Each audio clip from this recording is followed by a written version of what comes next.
No one becomes average overnight. When a person chooses comfort over anger every day, when they pick the wrong mindset day after day, they slowly drain themselves so much that they don't even feel sad when their dreams die.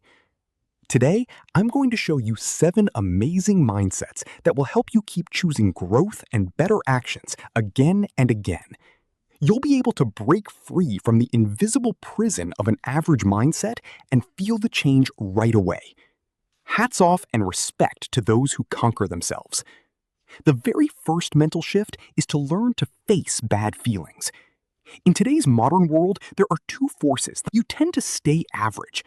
The first thing is infinite distractions, and the second is total comfort. Everyone feels upset about not giving their 100%. There's guilt, a feeling of loss. That pain is actually good because those who face it are forced to leave average work and the comfort zone behind. But nowadays, you can instantly distract yourself from that pain. You order food, watch reels and jokes, and ease your pain a bit. This helps reduce the feeling of staying average. But every time, you're getting a little numb, a little weaker. You're living your life, but time's just slipping away. Think about it. If David Goggins had spent his time stuffing himself with junk food and binge-watching TV instead of pushing himself to change, he'd still be stuck at rock bottom, doing some crappy bug-killing job.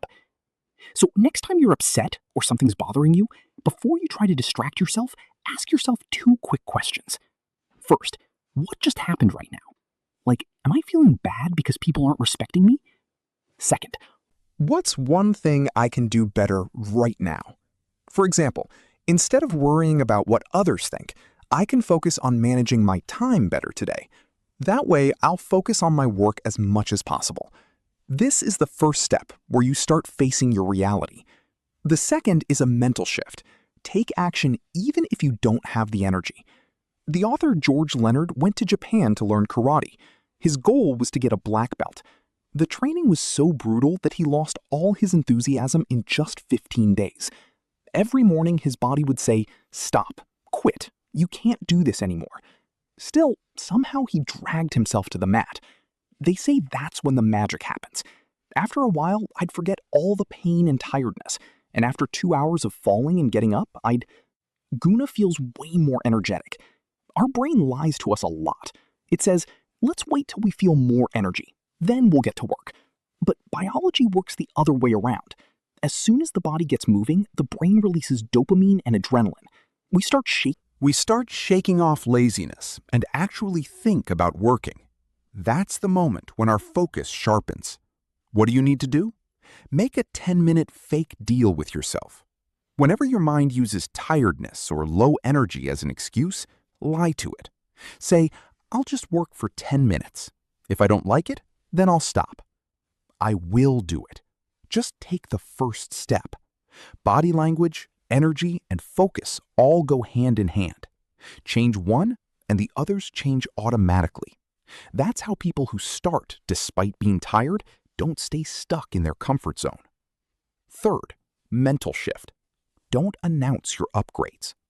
David Goggins says that nowadays everyone creates a circle of about 5 or 6 people around them who are just like them. They think everyone else is a bit below them. That's where their ego feels safe. Most people's friend circles are just their comfort zones. But in this comfort zone, your dreams are dying. When you try something new, learn something new, the average folks in your group just can't stand the change. They make fun of you. Your subconscious starts thinking you're doing something wrong, and your new steps get crushed right there. Even if you don't want to, you can't break free from the mindset of your group. Hide your upgrades. Whenever you start something new, keep it to yourself. Let people think you're still just like them.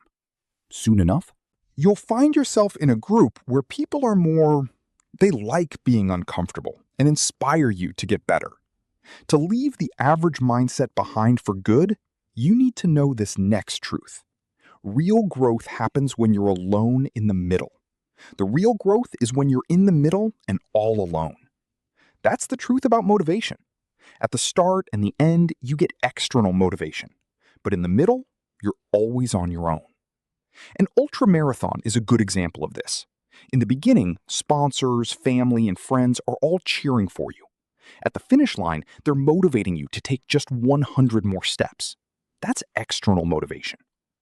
Motivation usually shows up at the start and the end, but in the middle, you're all alone.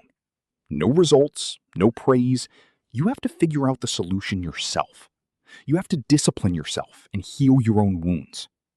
This is the real deal when it comes to getting out of an average mindset. Seth Godin says in his book, The Dip, that passion happens in bursts, but endurance is rare. It's that endurance that decides whether you stay average or become elite. So what do you need? A stonecutter mindset. The stonecutter strikes the hammer 100 times and nothing happens, but he keeps adjusting and going at it. He keeps going because he knows that any moment things will start working out.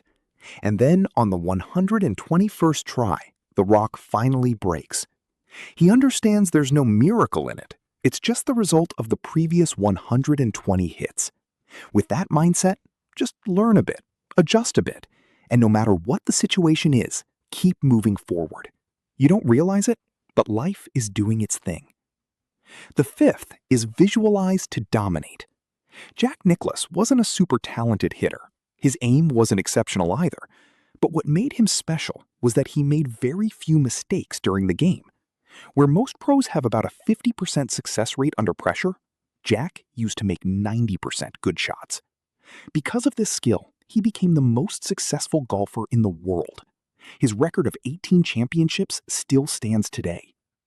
Jack says a good shot, meaning a good performance, is made up of 50% mental state, 40% preparation, and only 10% skill.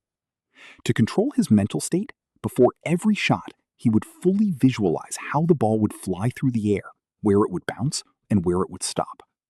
Throughout his life, he had played by visualizing over 500 shots. When you practice visualization regularly, your mind, the brain builds neural pathways. So performing great under pressure, like an elite mental state, became normal for them. See it before you do it. Friends, you should do the same. Whenever you feel scared about starting a tough task and wonder how you'll get it done, close your eyes and visualize yourself doing that task really well. You'll overcome mental resistance and end up enjoying the work while doing it excellently. To step out of your comfort zone, the next mental shift is returning to basics. Because mastery is 99% basics and 1% magic. When people perform like masters, when you watch, it looks like he's doing magic. You'd think he's always pulling off those advanced moves. But the truth is the opposite.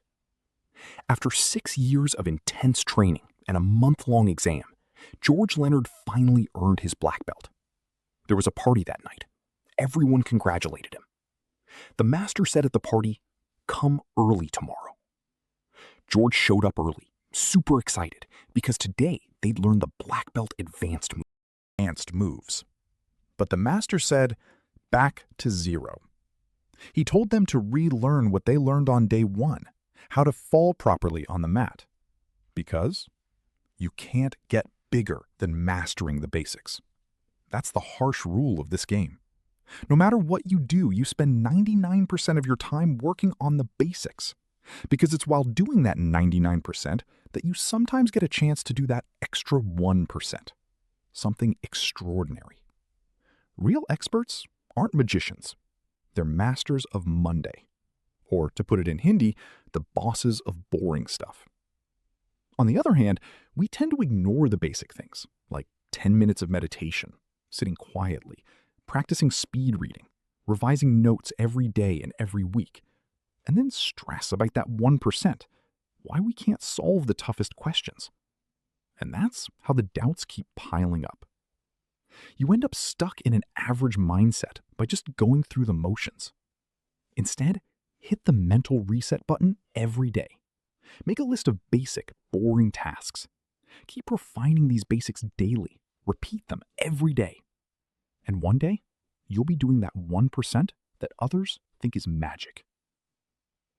The next mental shift to break out of an average mindset is the history of the present.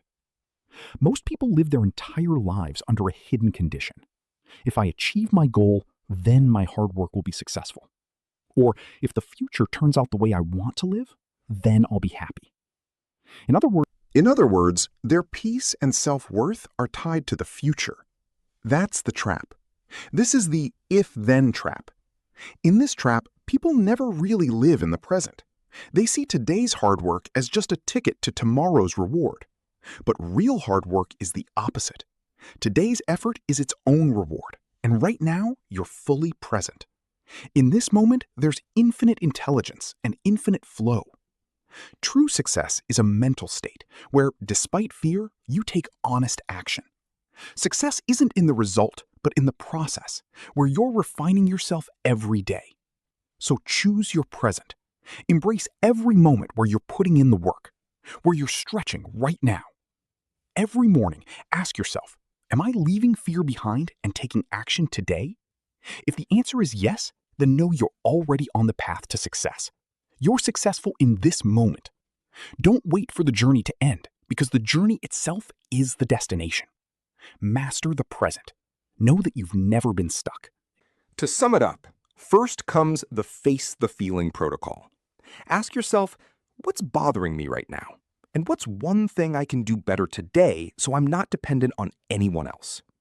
Second, take action. Welcome the energy. As soon as you act, momentum, focus, and energy start building up. Begin your work with a simple 10-minute deal. Third, don't announce your upgrades. Your dreams are dying in your comfort zone.